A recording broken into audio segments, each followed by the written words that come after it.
Isang mapagpalang araw po sa ating lahat. So, ngayong araw is nandito pa rin tayo sa ating Holy Week Special, Revisiting the Cross.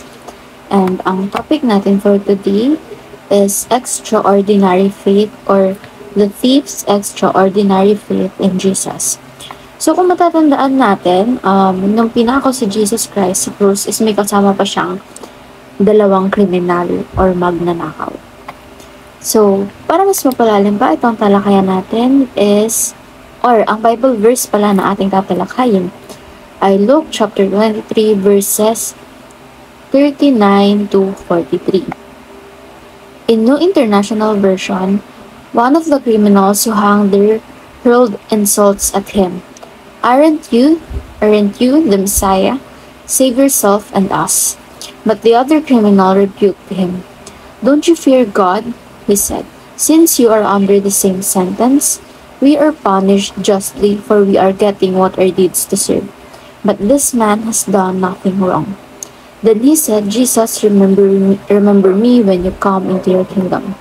And Jesus answered him, truly I tell you, today you will be with me in paradise. So para mas maintindihan natin, is basahin din natin siya in Tagalog translation or in Magandang Balita Biblia. Tinuya rin siya ng isa sa mga salaring nakapako sa tabi niya. Hindi ba ikaw ang Kristo? Iligtas mo ang iyong sarili pati na rin kami. Ngunit pinagsabihan naman ito ng kanyang kasama. Wala ka na bang takot sa Diyos?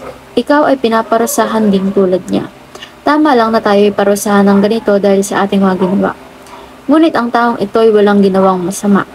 At sabi pa nito, Jesus, alalahanin mo ako kapag naghahari ka na. At sumagot si Jesus, sinasabi ko sa iyo, isasama kita ngayon sa paraiso. So, I can clearly remember na kahapon sa church namin,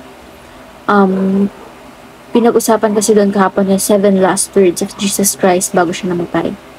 And isa to doon yung Luke chapter 23 verse 43, yung Jesus answered him, truly I tell you, today you will be with me in paradise. So, isa yan sa 7 last sayings of Jesus Christ bago siya namatay.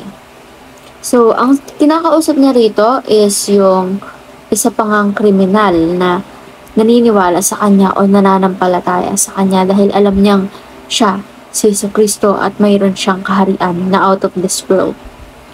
So, yung dalawang kasama ni Jesus Christ na ipako is, yung isa doon hindi naniniwala sa kanya and iniinsulto pa siya, while yung isa is nananampalataya sa kanya.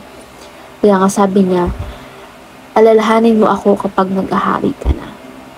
So, he has this extraordinary faith towards Jesus Christ. Kaya ngayon, topic natin ngayon is the thief's extraordinary faith in Jesus.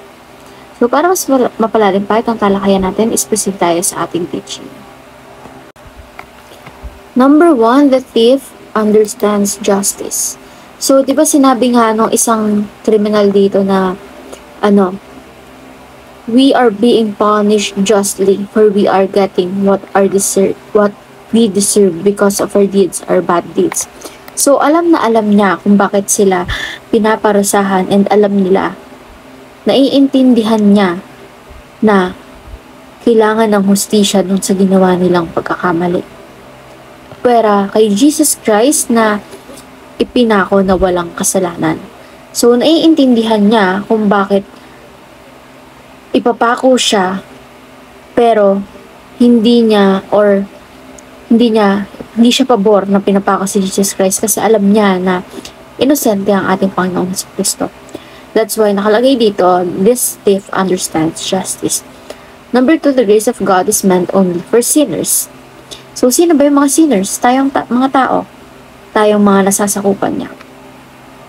So, yung grace of God is para talaga sa atin dahil hindi naman siya nabubuhay dito sa mundo para itaas lahat ng mga nagmamataas at perpektong tao.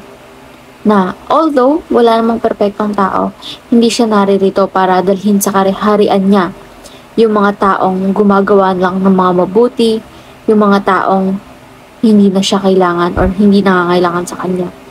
Yung grace of God is para sa mga taong makasalanan, para mailigtas sila, para maihatid sila sa tamang lugar, and para ma-guide sila na magtagumpay sa buhay habang ginaglorify Him, our God, diba? And number 3, the thief shows an extraordinary faith in Jesus. So, based dun sa nabanggit natin na Bible verse, kitang-kita naman na nananampalataya siya. He is showing His extraordinary faith in our Jesus Christ. So, ngayon naman is proceed tayo sa ating application. Number 1, understand God's holiness. Number 2, acknowledge that we are sinners before our holy God. And number 3, show an extraordinary faith in Jesus, just like how one of the thieves na kasama niyang ipako, kung paano yon pinakita nun. So, dapat by now, nagre-reflect na tayo in what way we can show an extraordinary faith in Jesus.